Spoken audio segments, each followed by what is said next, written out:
దసరా తర్వాత భారత చైతన్య యువజన పార్టీ బలోపేతానికి కృషి చేయడంతో పాటు ప్రజా సమస్యలపై పోరాడతామని బీసీవై పార్టీ రాష్ట్ర నాయకుడు చక్రధర్ గౌడ్ తెలిపారు.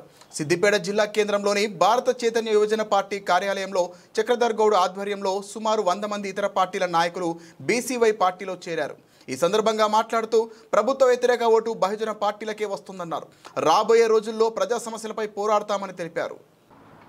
భారత చైతన్య యువజన పార్టీలో మొన్న జాతీయ అధ్యక్షుడు రామచంద్ర యాదవ్ గారి ఆధ్వర్యంలో నేను హైదరాబాద్లో చేరడం జరిగింది. సరే, అధికార పార్టీలో ఉన్న నేను ఎన్నో అవకాశాలు ఉన్నప్పటికీ స్వార్థం అనుకుంటే బీఆర్ఎస్లోకి పోవచ్చు, బీజేపీలోకి పోవచ్చు, ఇతర పార్టీలకు పోవచ్చు. కానీ నిర్మాణంలో ఉన్న ఒక బీసీవై పార్టీలోకి వెళ్ళడం అంటే బహుజనవాదం పట్ల నాకున్న చిత్తశుద్ధిని ప్రజలు అర్థం చేసుకోవాలి. ఇక్కడ మీకు కనిపిస్తున్న వాళ్ళంతా సిద్దిపేట కాన్స్టిట్యున్సీలో నా కోసం అహర్నిశలు పనిచేసిన వాళ్ళే. దసరా తర్వాత పార్టీ ఇంకా గొప్పగా ఆవిర్భవించబోతుంది, ప్రజల్లోకి వెళ్ళబోతుంది. రానున్న స్థానిక సంస్థల ఎలక్షన్స్లో భారత చైతన్య యువజన పార్టీ అద్భుతంగా మాకు చాదనైన సీట్లు మేము జెడ్పీటీసీ కానీ, ఎంపీటీసీ కానీ, సర్పంచులు కానీ కైవసం చేసుకోబోతున్నాము. ఎక్కువ శాతం ఇది కేసీఆర్ ప్రాతినిధ్యం వహించిన కాన్స్టిట్యున్సీ కాబట్టి, హేమీలు పోటీపడ్డ కాన్స్టిట్యున్సీ కాబట్టి దీన్నే మేము ఖచ్చితంగా ప్రతిష్టాత్మకంగా తీసుకోవడం జరిగింది.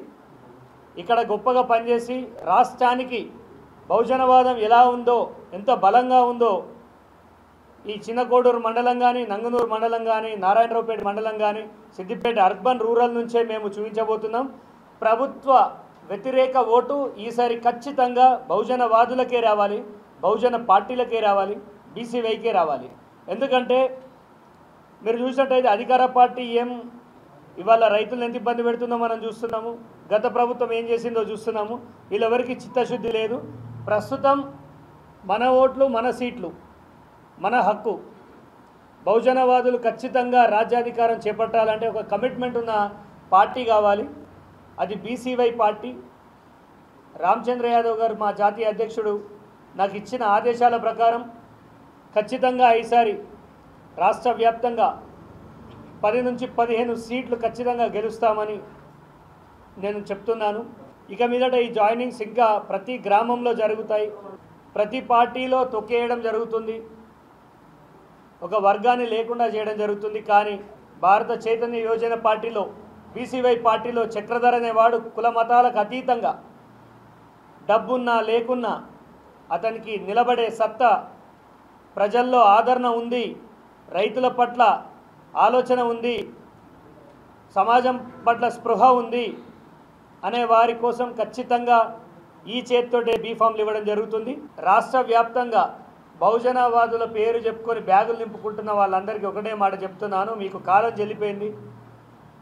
రామచంద్ర యాదవ్ గారు ఆంధ్రాలో కరేడు ప్రోగ్రాంలో కరేడు 8500 ఎకరాల సోలార్ ప్రాజెక్టుకి వ్యతిరేకంగా అద్భుతంగా పోరాడుతున్నారు. చంద్రబాబు నాయుడు గారికి ముచ్చెమటలు పట్టిస్తున్నారు. జగన్ తోటి 3 చెల్ల నీళ్ళు అయిపిస్తున్నారు. బహుజనవాదులు కదలాలి. ఇంకా కూడా బహుజనవాదం అని మాట్లాడడం కాదు, ఆ దిశగా నిలబడే వాళ్ళకి సపోర్ట్ ఇవ్వాలి.